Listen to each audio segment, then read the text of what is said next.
No Saber Direito desta semana, o professor Pedro Abiessabe traz um curso sobre direito ambiental. Além de abordar a teoria geral e os princípios durante as 5 aulas, você vai entender como estão posicionadas as questões ambientais na Constituição Federal. Também vai conhecer a Política Nacional do Meio Ambiente, saber o que é a responsabilidade ambiental e entender a litigância climática.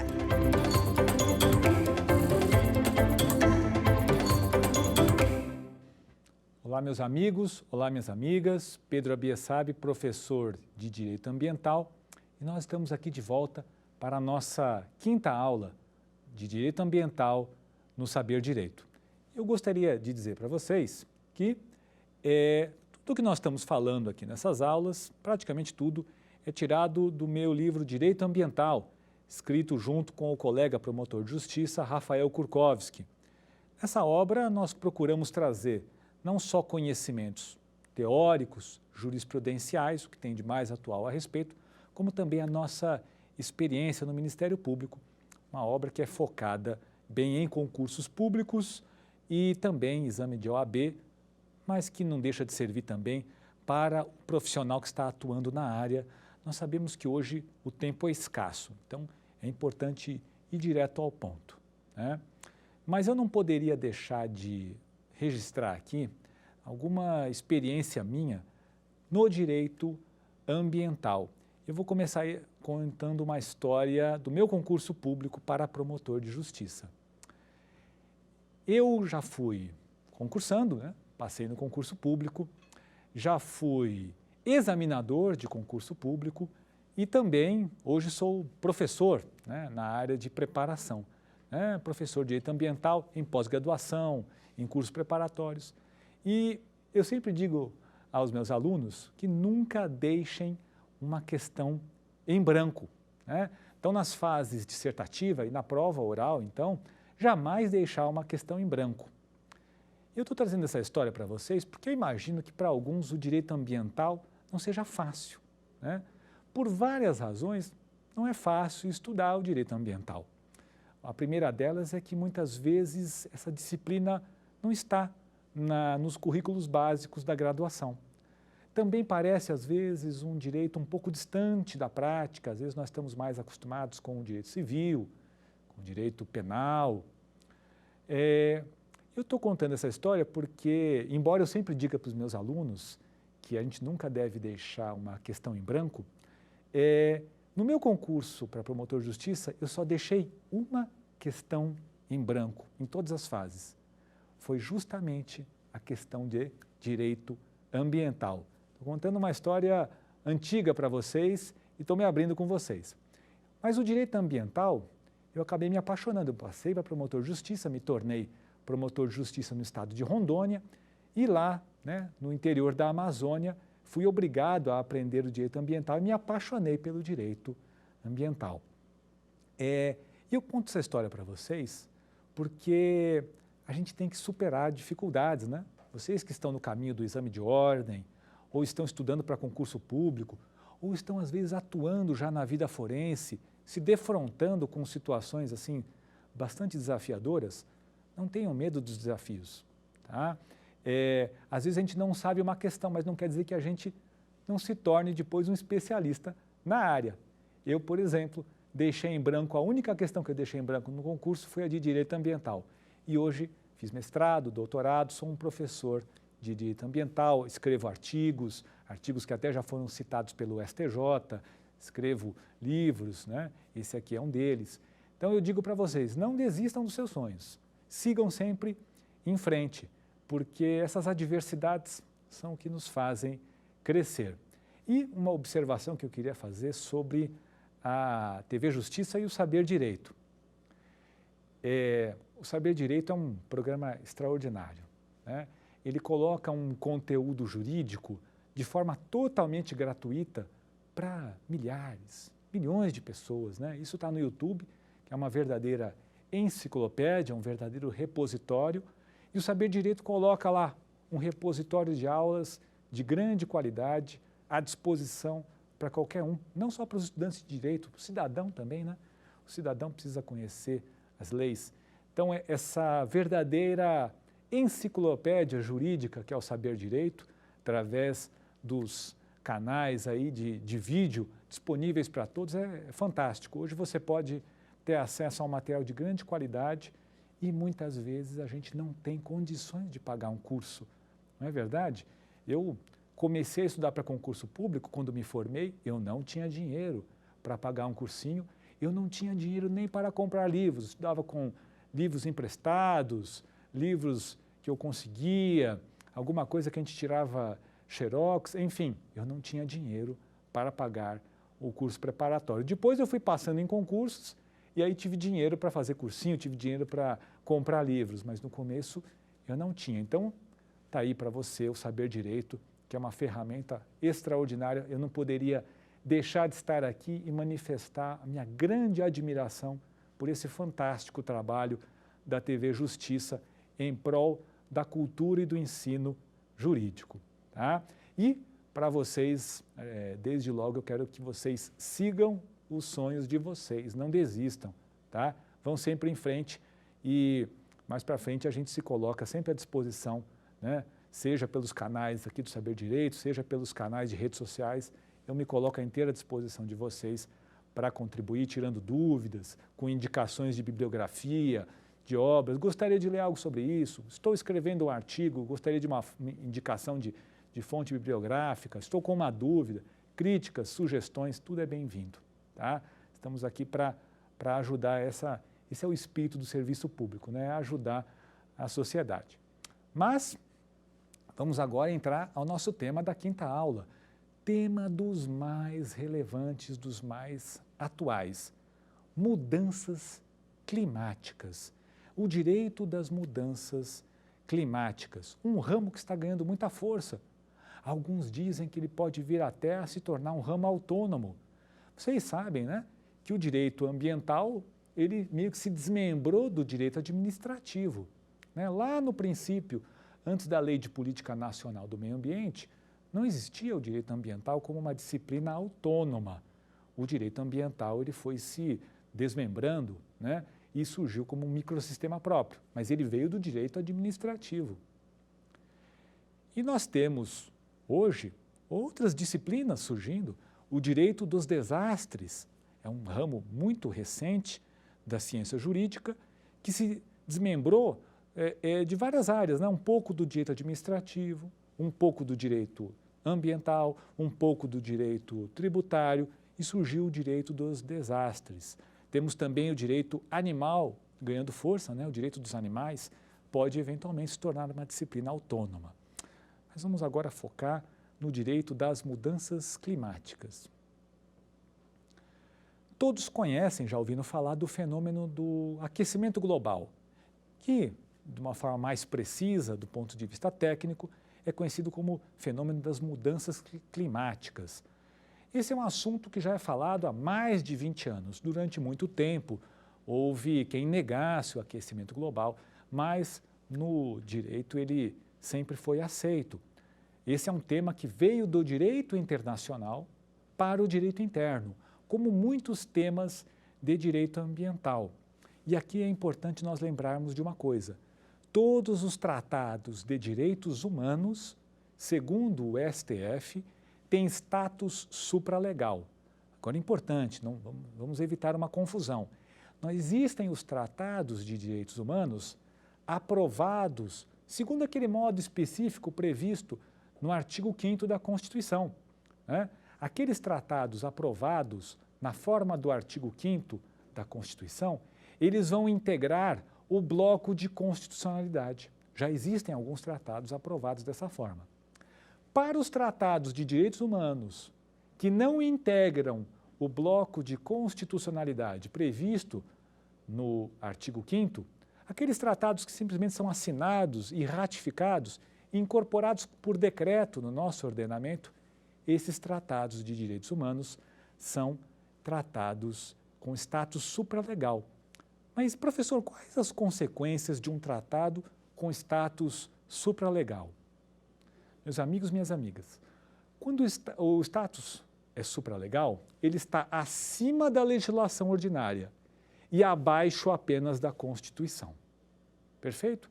Ou seja, apenas a Constituição pode ir contra um tratado com status supralegal ou outro tratado de igual nível hierárquico.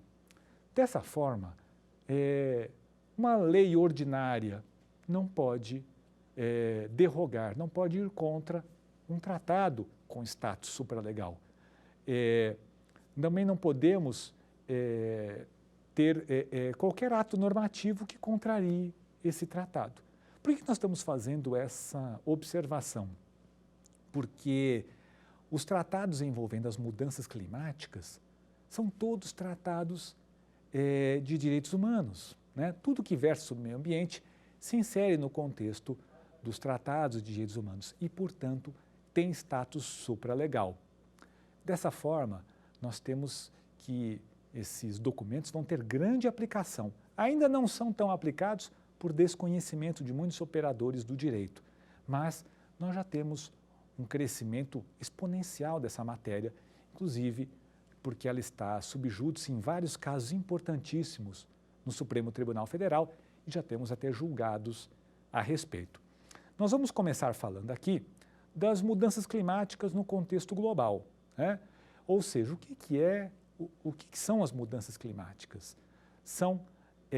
As mudanças climáticas podem ser conceituadas de uma forma bem breve como as alterações ocorridas no clima em razão da intervenção humana que acontece por conta da emissão de gases de efeito estufa, GEE, gases de efeito estufa.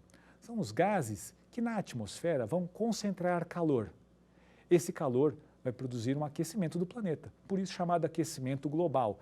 Mas lembre-se, no campo do direito, o mais correto é falar em mudanças climáticas. A ONU, através do painel sobre mudança do clima, já aceitou isso e já está plenamente comprovado esse efeito e basta nós olharmos aí o noticiário para observarmos as consequências danosas das mudanças climáticas. Elevação do nível de oceanos, alteração do regime de chuvas, aumento das secas, aumento de ondas de calor. Basta ver o noticiário para ver que na Índia já se fala em temperaturas de 49 graus. Na Europa, recentemente, mais de 1.000 mortos em razão de uma onda de calor. A ameaça de desertificação de certas áreas. O semiárido nordestino, aqui no Brasil, pode deixar de ser semiárido e ser um deserto. O Pantanal secando, né? Grandes massas de água do Pantanal desaparecendo. A própria Amazônia com o desmatamento e seu clima alterado. Podemos ter um aumento de ciclones e tempestades subtropicais no sul do Brasil. Enfim, as alterações são muitas. Isso estamos falando do Brasil, mas é verificado no mundo inteiro. Com tudo isso, houve um consenso internacional para que tratados enfrentassem essa matéria. No direito internacional, como vocês sabem, muitos tratados são negociados de forma muito trabalhosa. Alguns países não querem, outros querem. Então as coisas demoram, né? É próprio. Isso acontece também no âmbito interno, quando determinadas legislações são negociadas pelos diferentes setores, né? E leva-se tempo para o Congresso aprovar. Mas essa demora é natural do sistema democrático, né? Faz parte que todos os grupos possam se manifestar, isso é perfeitamente normal. Bom, um documento de fundamental importância é a Convenção Quadro sobre Mudança do Clima da ONU, que é incorporada entre nós pelo Decreto 2652 de 98, 2652 de 98. Essa convenção ela tem um conceito muito importante e seu objetivo é o de estabilização das concentrações de gases de efeito estufa num nível que impeça que a interferência antrópica, ou seja, a interferência causada pelo ser humano, interferência antrópica, seja perigosa para o sistema climático ou seja, que esses gases de efeito estufa sejam contidos, né? Não continuem proliferando pela atmosfera. Mas não só isso, que essa alteração ela seja feita num prazo razoável. Ela diz num prazo suficiente que permita para os ecossistemas da Terra adaptarem-se naturalmente à mudança do clima e que assegure que a produção de alimentos não seja ameaçada e permita ao desenvolvimento econômico de maneira sustentável.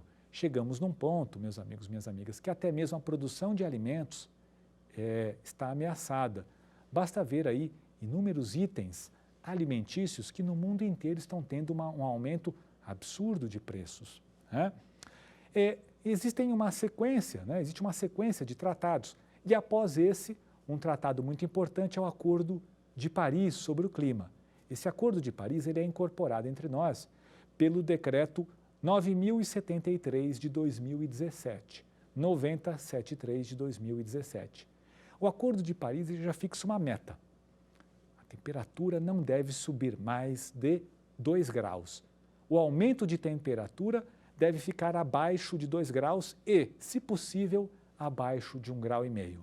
Esse limite de 2 graus ele é fixado porque as consequências para o planeta, se passar de 2 graus, né, são desastrosas. Alguns podem até falar, não, mas 2 graus é muito pouco. É como se subisse de 30 graus para 32. O problema é que esses 2 graus são a média. Se em alguns lugares a temperatura passar de 2 graus, podemos ter derretimento maior ainda das geleiras, fim de estoques de água potável. Muitos países sobrevivem por causa do seu estoque de gelo. Teremos elevação dos oceanos, teremos uma devastação no sistema de agricultura em todo o planeta. Então, o Acordo de Paris é muito importante e ele está incorporado ao nosso ordenamento jurídico com status supralegal. Feitas essas considerações, existem outros tratados importantes, o Protocolo de Quioto, mas apenas essa consideração inicial é o que nós queremos trazer para entrar no tema da litigância climática. A litigância climática seria o quê? Seriam os litígios, os processos envolvendo as mudanças climáticas, tá? Esse é um tema que nós vamos estudar e nós vamos fazer muita menção à jurisprudência estrangeira para que nós possamos compreender melhor a matéria, porque essa jurisprudência estrangeira vai influenciar a nossa jurisprudência, né? O que é a litigância climática? Em uma breve síntese, são os processos judiciais ou não, podem ser processos administrativos, extrajudiciais, envolvendo direta ou indiretamente questões relacionadas às mudanças climáticas globais. Percebam, processos judiciais ou extrajudiciais. E nós vamos dar exemplos de processos extrajudiciais a respeito. Esses processos se caracterizam nitidamente como processos estruturais, um termo que a doutrina tem usado bastante. E o que é o processo estrutural? Para usarmos aqui uma definição já consagrada, trazida por Hermes Zanetti, Fred Didier e Rafael Oliveira. Processo estrutural é aquele que visa enfrentar um problema estrutural. E o problema estrutural é aquele estado de desconformidade consolidada, ou seja, um estado de fato que está consolidado de desconformidade com as normas jurídicas.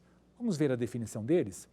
Uma situação de ilicitude contínua e permanente, uma situação de desconformidade, ainda que às vezes não seja propriamente ilícita, no sentido de ser uma situação que não corresponda ao estado de coisas considerado ideal.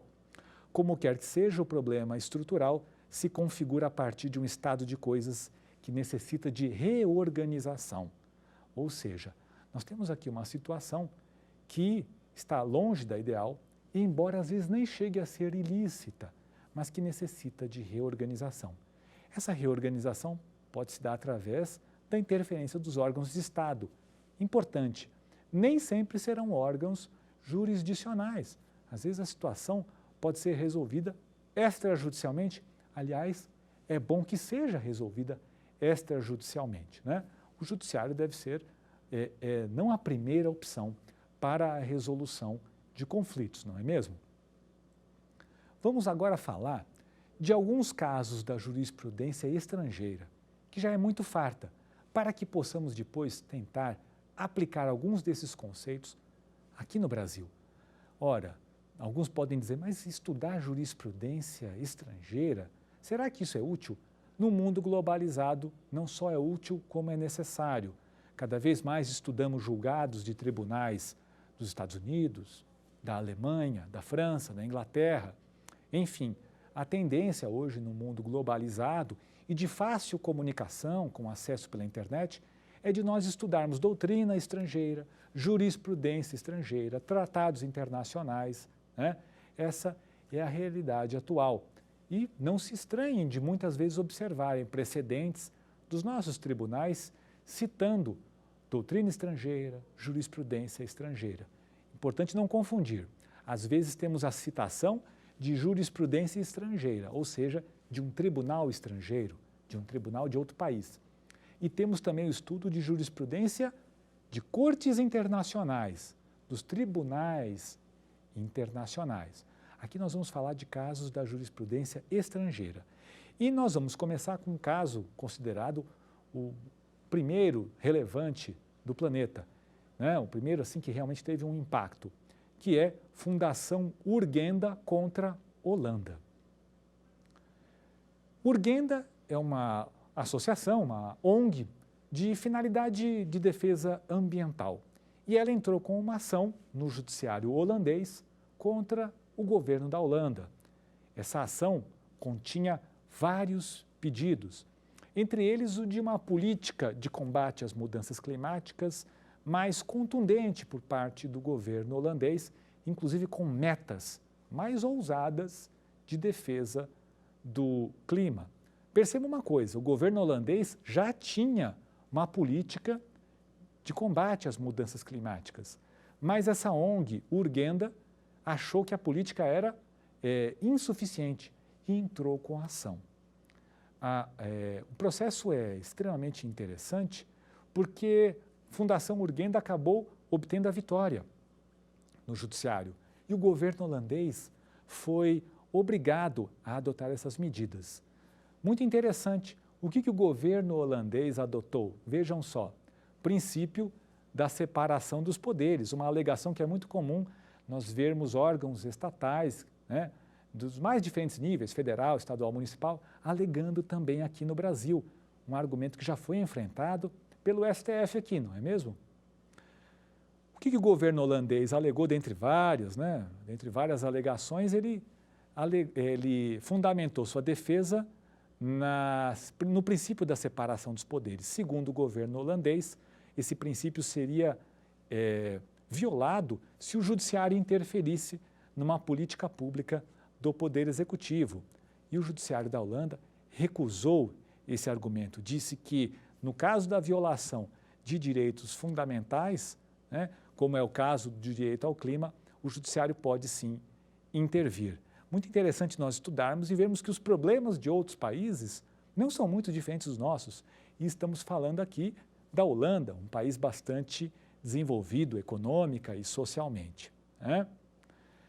Fundação Urgenda é um caso que se inicia em 2015 e se encerra em 2019. Né? É um processo que teve recursos, né? E teve essa obrigação do governo holandês adotar metas mais ousadas, mais protetivas do meio ambiente para combater as mudanças climáticas. O nosso próximo caso aqui é do estado de Massachusetts, nos Estados Unidos, contra a Agência Ambiental Americana, a EPA, Environmental Protection Agency. Esse é um caso de 2007. É um caso extremamente interessante, porque ele já foi ajuizado diretamente na Suprema Corte Americana. O que o estado de Massachusetts questionava? Os limites de poluição que poderiam ser, poluição que poderia ser emitida pelos veículos automotores. O que é a EPA, a Agência Ambiental Americana? Seria algo análogo ao IBAMA dos Estados Unidos. E assim como o nosso IBAMA tem que fixar os padrões de poluentes a serem emitidos pelos veículos, lembre-se sempre do princípio do limite ou do controle, que nós estudamos nas aulas passadas, lá nos Estados Unidos, o estado de Massachusetts questionou.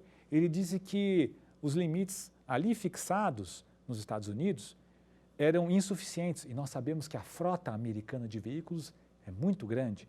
Isso representa a emissão de muitos poluentes.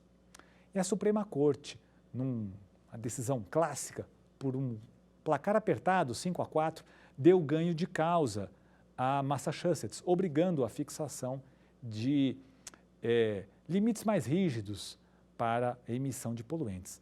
Esse caso é muito interessante porque nós sabemos que nos Estados Unidos a doutrina e a jurisprudência são muito mais conservadores quanto à possibilidade de o judiciário impor condutas aos poderes executivo e poder público de uma forma geral. Existe uma cautela maior com relação a isso, uma autocontenção. Mas nesse caso, por 5-4, a Suprema Corte americana deu ganho de causa, numa ação até bastante célere, né? Uma ação que não teve grande duração. Agora, saindo dos países ricos, nós vamos falar de um outro caso bastante interessante, mas agora pegando de um país que não é considerado um país economicamente desenvolvido, o Paquistão. O caso Legari contra o Paquistão é um caso interessantíssimo. Legari é um agricultor, né, no Paquistão e entrou com o que seria equivalente a uma ação popular. Nós não temos aqui no Brasil a ação popular, né, em que os cidadãos podem socorrer do judiciário para proteger o direito ao meio ambiente? Pois é, Legari, um agricultor, entrou contra o Paquistão, com base nos tratados internacionais, alegando que o governo do Paquistão não tinha uma política ambiental de combate às mudanças climáticas e que ele, agricultor, poderia ser prejudicado por essa omissão, já que a agricultura depende de um regime climático saudável, de chuvas, de épocas de frio e de calor. Quando o regime climático é alterado, a agricultura é prejudicada. O aquecimento global prejudica a agricultura porque as plantas não estão adaptadas àquela mudança de chuvas e de calor. Bom, Legari obteve ganho de causa numa ação muito rápida, menos de um ano, e o governo do Paquistão foi obrigado a implementar, e o judiciário, inclusive, obrigou a criação de um conselho para fiscalizar a implementação dessa política ambiental pelo governo do Paquistão. E um outro caso interessante para nós, por ser um país sul-americano com uma realidade um pouco mais próxima com a brasileira, é o caso Colômbia, caso da Amazônia colombiana. Esse é um caso muito interessante porque jovens da Colômbia entraram contra entes públicos, entes políticos de diversos níveis na Colômbia, municipal, federal, distrital, né? Estado, lá o sistema da Colômbia é um pouco diferente do nosso, pleiteando o quê? Políticas ambientais para fazer face ao desmatamento, combater as mudanças climáticas para que eles, jovens, não fossem atingidos no futuro por essa mudança climática decorrente do desmatamento da Amazônia colombiana. Um caso interessantíssimo. E a Suprema Corte da Colômbia dá ganho de causa também, obrigando os entes políticos, entes públicos, a adotarem inúmeras condutas visando a preservação da Amazônia. Esses casos todos estão analisados num artigo de minha autoria, vocês podem pesquisar, e eu vou também compartilhar nas minhas redes sociais. O que eu quero que vocês percebam com esses casos é que a dinâmica da litigância climática está hoje espalhada em todos os países. Essa temática é um problema global. O que nós temos hoje são milhares de ações, né, judiciais ou não, envolvendo litígios climáticos em todos os países. Por essa razão, o Brasil não poderia estar à margem disso. Estamos numa sociedade global e, como nós estudamos, o meio ambiente é o mesmo para todos. Estamos todos sofrendo os efeitos das mudanças climáticas. E como é a situação da jurisprudência no Brasil? Nós já temos uma farta jurisprudência sobre as mudanças climáticas? Bom, a verdade é que a jurisprudência ainda é um pouco tímida aqui no Brasil. Não sabemos se também o judiciário não foi tão acionado assim. Ainda existem poucas decisões a respeito. Mas nós gostaríamos de mencionar uma que é apontada como uma das primeiras, se não a primeira decisão envolvendo litigância climática no Brasil. Ela é chamada no exterior de caso da queima da palha da cana-de-açúcar e foi julgada pelo STJ em 4 de agosto de 2009. É o agravo regimental nos embargos de declaração no recurso especial 1.094.873 de relatoria do ministro Humberto Martins. Esse caso é muito interessante. Nesse caso se discutia a possibilidade da queima da palha da cana-de-açúcar. Para quem não sabe, a palha da cana-de-açúcar é um resíduo, né, que não é aproveitado no processo de fabricação do álcool. Então, a cana-de-açúcar é utilizada para a produção do álcool e a palha sobra, ela acaba sendo queimada. E isso produz uma grande poluição, né, nos locais em que ela é queimada. E o que foi alegado? Que isso era danoso ao meio ambiente. A questão climática não era a questão central, mas o STJ utilizou isso como razão de decidir. Na fundamentação se menciona, ainda que indiretamente, é mencionado que isso poderia prejudicar a questão do aquecimento global. Então, o caso da queima da palha da cana-de-açúcar no STJ é apontado como possivelmente o primeiro litígio climático brasileiro, ainda que tenha sido objeto apenas das razões de decidir e não era objeto do pedido em si da ação principal. Agora, aqui temos outro elemento interessante. Nem sempre a questão climática ela será o ponto central da fundamentação de um julgado. Tá? Muitas vezes a litigância climática vai envolver aspectos laterais à mudança climática, qualidade de vida, proteção da agricultura, né? Resguardo do patrimônio público, e as mudanças climáticas vão surgir incidentalmente nessa discussão. Importante registrar aqui o Tribunal de Contas da União na litigância climática. O Tribunal de Contas da União, o nosso TCU, já possui inúmeros julgados falando de litígio climático, julgados importantíssimos, bem detalhados sobre o tema. Nós temos especificamente 5 acórdãos muito interessantes. Um acórdão sobre a Amazônia, um acórdão sobre zonas costeiras, um acórdão sobre o setor agropecuário, outro acórdão sobre prevenção a queimadas e incêndios florestais e sobre segurança hídrica no semiárido nordestino. São os acórdãos 2293, 2354, 2513, 2516 e 2462. Nessas decisões, o TCU fixou um extenso rol de deveres para os entes públicos, desde o governo federal até outros entes, para que combatam efetivamente as mudanças climáticas.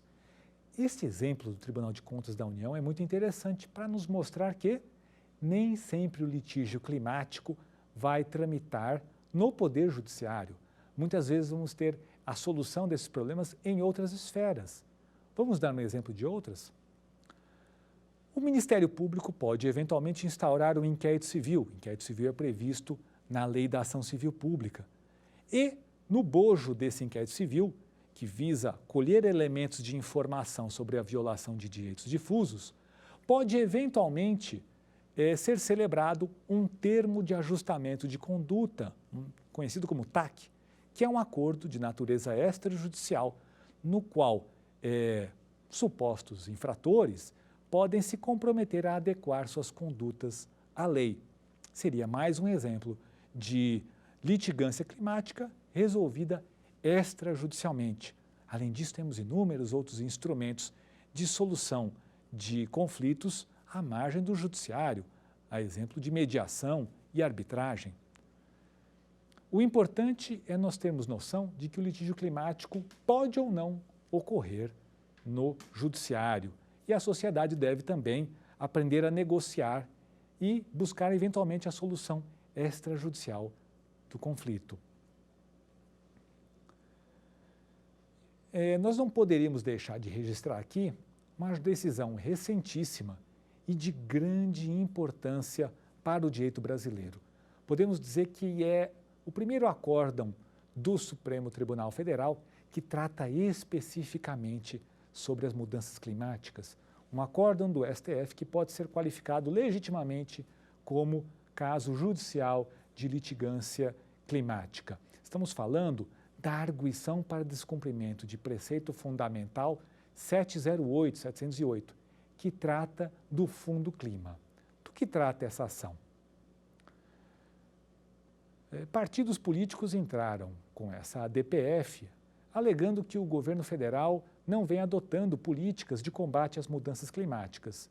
Dentre as alegações formuladas pelos autores, estaria havendo um contingenciamento das verbas do chamado Fundo Clima, um fundo público que visa reunir recursos para combate às mudanças climáticas.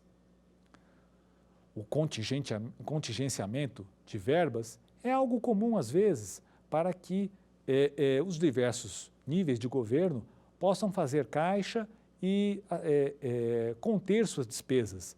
Ocorre que, nesse caso, o STF entendeu que está se tratando de um direito de natureza fundamental, o de combate às mudanças climáticas e defesa do meio ambiente. E essas verbas, segundo o STF, não poderiam ser contingenciadas. Elas devem ser empregadas em defesa do planeta através do enfrentamento das mudanças climáticas no Brasil. Vamos ler aqui um pequeno trecho do julgado para que se tenha a ideia do problema. Segundo o STF, existe o dever constitucional, supralegal e legal da União e dos representantes eleitos de proteger o meio ambiente e combater as mudanças climáticas. Uma observação sobre isso. Dever constitucional, supralegal e legal, ou seja, em diversas esferas normativas. Esse dever é da União e dos representantes eleitos. E a questão envolve natureza jurídica vinculante, não se tratando de livre escolha política. Ou seja, lembram-se quando nós estudamos do princípio da intervenção estatal obrigatória em defesa do meio ambiente? Pois é, nós havíamos estudado, esse princípio está previsto no artigo 225, caput e parágrafo 1º, e o Estado, o poder público, tem o dever de agir para proteger o meio ambiente, não se tratando de discricionariedade ou de escolha política, agir ou não. Foi o que o STF entendeu nesse caso. Havendo arcabouço normativo, ou seja, tratados internacionais que o Brasil assinou, e isso entra no supralegal, havendo uma disposição expressa da Constituição Federal, no artigo 225, dentre outros, e na legislação infraconstitucional, é dever dos administradores públicos agir para defender o meio ambiente, no caso, agir para combater as mudanças climáticas.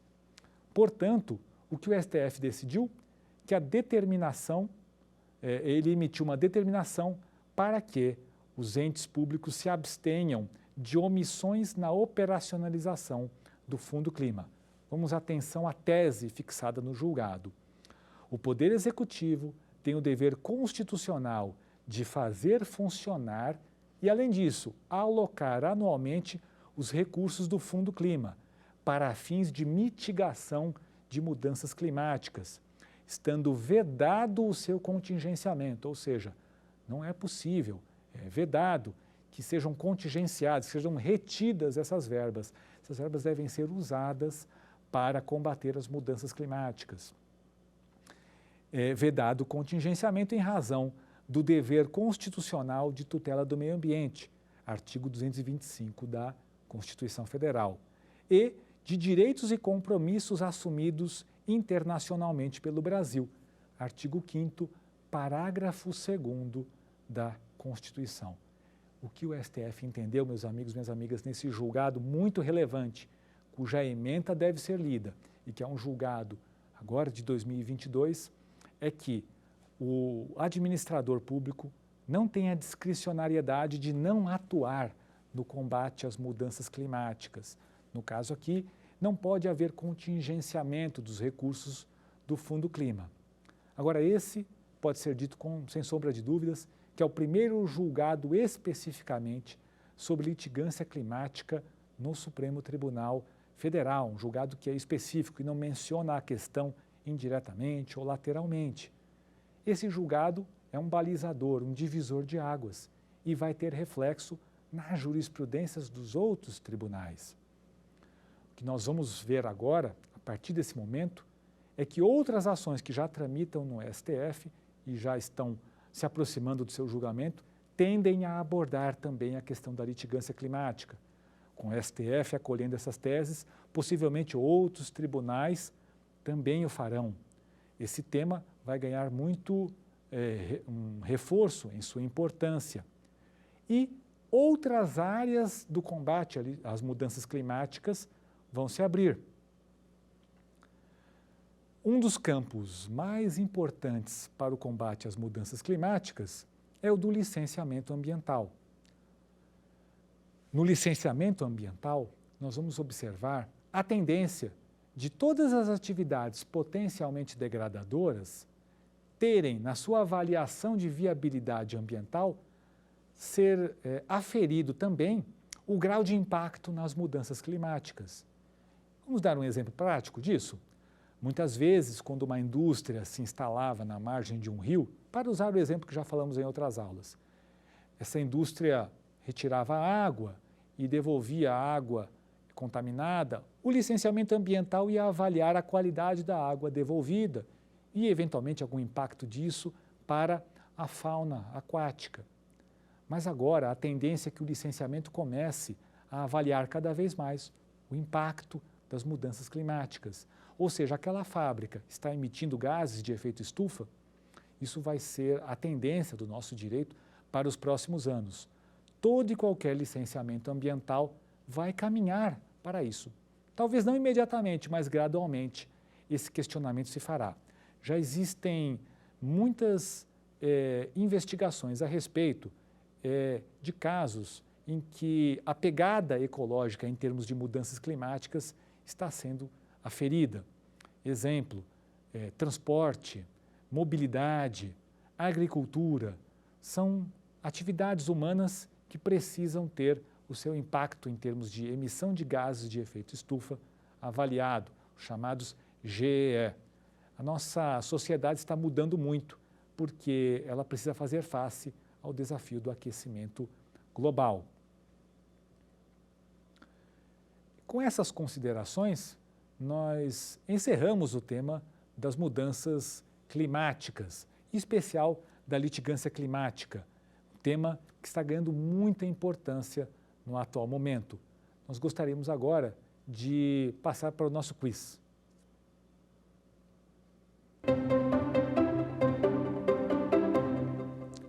Sobre o chamado aquecimento global e seus reflexos no direito. Vamos agora analisar questões envolvendo o aquecimento global. Alternativa A. Trata-se de uma teoria sem base científica, as mudanças climáticas, o aquecimento global? B.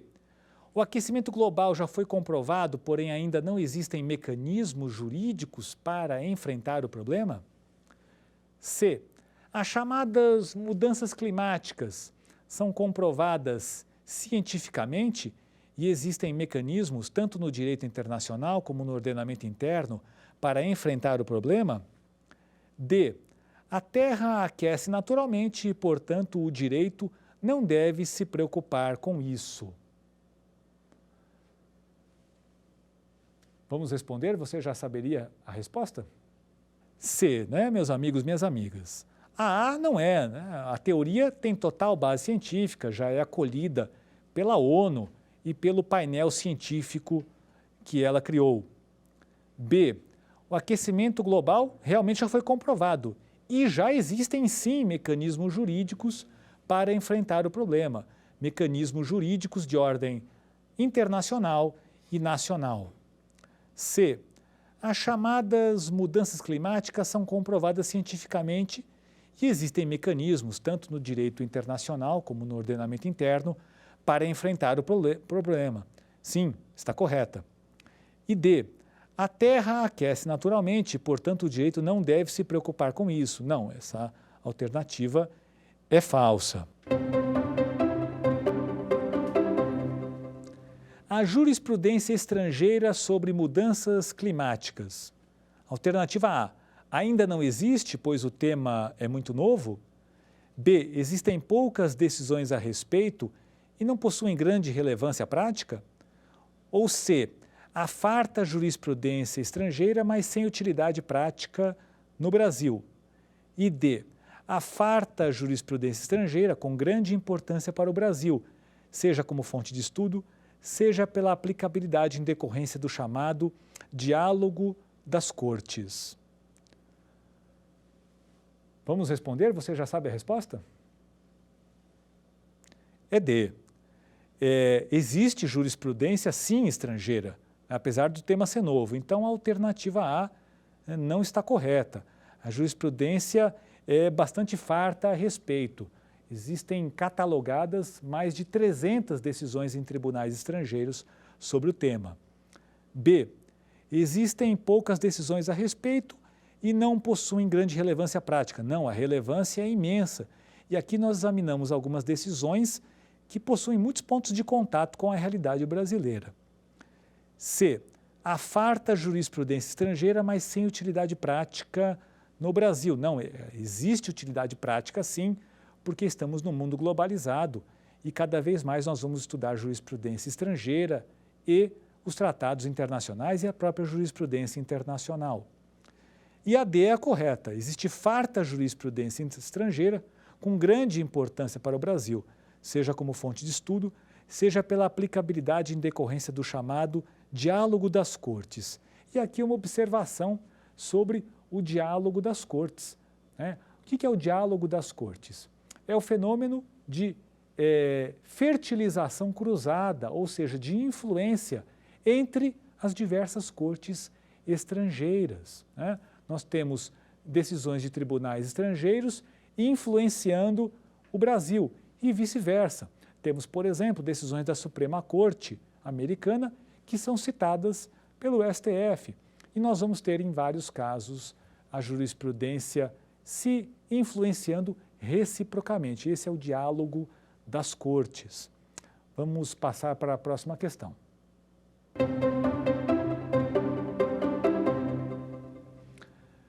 A jurisprudência brasileira sobre mudanças climáticas. Alternativa A, ainda não existe. Alternativa B, embora ainda em fase de formação, já existem julgados de tribunais superiores. C, existe apenas essa jurisprudência em primeiro grau, não havendo jurisprudência nos tribunais superiores. E D, nenhuma das anteriores. Você saberia responder? B, a jurisprudência brasileira sobre mudanças climáticas já existe, então a alternativa A está equivocada. A alternativa B é a correta, ela está em fase de formação, ainda existem poucos julgados, mas estes já chegaram aos tribunais superiores, né? Já temos julgados relevantes aí, já vimos do STJ e do STF.